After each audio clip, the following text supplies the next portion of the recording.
प्रथम टी20 है बातिल। भारत और ऑस्ट्रेलिया मध्य प्रथम टी20 है बातिल। गतकाली लगाण वर्षा जो तो ऑस्ट्रेलिया कानबेरा स्टेडियम रे प्रथम टी20 मैच खेल जाता। मैच देखा गले लगाण वर्षा जो प्रथम टी20 मैच भारत और ऑस्ट्रेलिया मैच बातिल कर देखा गले यही प्रथम मुकाबला ऑस्ट्रेलिया दल पुणी थे टॉस जीतला भारत को बैटिंग करने आमंत्रण करता। देखा गले 10/4 बॉल खेले टीम इंडिया 97 रन कर गोटे विकेट हराई। अभिषेक शर्मा तांडव रचिते और शुभमन गिल तूफानी बैटिंग आरंभ करते पावर प्ले। देखा गले यही मैच क्यों दिन खेल से विषय कह पूराटा भिड देखा अनुरोध।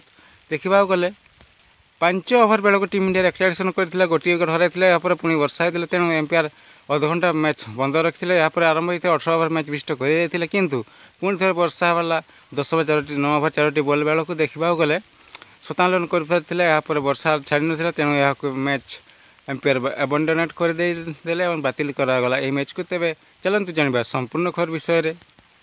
भारत और ऑस्ट्रेलिया मध्य 5 मैच विशिष्ट टी20 सीरीज आयोजित होता बेले गतकाली ऑस्ट्रेलिया राजधानी तथा कानबेरा स्टेडियम प्रथम टी20 मैच खेल जाता। यही मैच देखा गले वर्षा लगाण जो यही मैच बातिल होगा। देखा गले यही मैच ऑस्ट्रेलिया दल अधिनायक मिचेल मार्श प्रथम टॉस जीति फिल्डिंग करने निष्पत्ति लेते। पुणी थे टीम इंडिया टॉस हारे और देखा गले भारत 5 ओवर बेलू 41 रन करते गोटे विकेट हराई।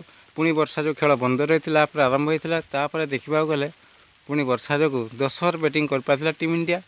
एवं यही मैच गोटे बड़ खबर देखा गले हर्षित राणा खेली और अर्शदीप सिंह बाहर बसते। तो फ्रेंड आसंता काली द्वितीय टी20 मैच खेल देखा बाकी रहा मेलबर्न स्टेडियम वर्षा होना ना ता समय कह। तो फ्रेंड जब भिडियो भल लगी भिडियो को लाइक करते भिडियो देखते धन्यवाद।